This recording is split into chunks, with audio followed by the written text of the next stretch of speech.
तोंडाला पाणी सुटलंय की नाही हे थाट्टे इडली बघून. तर चला आपण फिरून येऊ. सर्वात आधी मी ब्लिंकिटवरनं इडली बॅटर ऑर्डर केला, जो फक्त 85 रुपीजचा होता.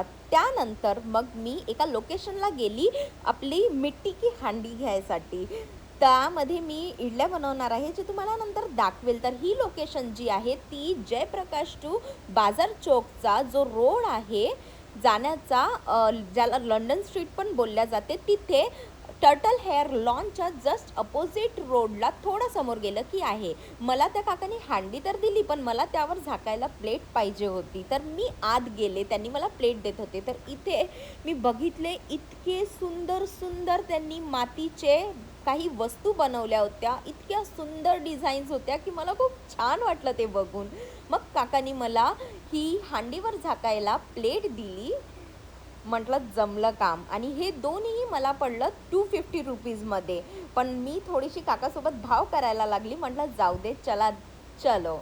तर मला रस्त्यात भूक लागली, मग मी तर्री पोहा ऑर्डर केली आणि खाल्लं आहे तर्री पोहा. त्यानंतर मग मी मार्केटमध्ये लसण आणि मिरच्या नव्हत्या माझ्याकडे, तर ते घेतल्या आणि घरी पडली. तर त्यानंतर आता मी रेसिपी कशी बनवली हे नेक्स्ट व्लॉगमध्ये नक्कीच बघाल. तर तोपर्यंत सबस्क्राईब करायला विसरू नका. Bye bye.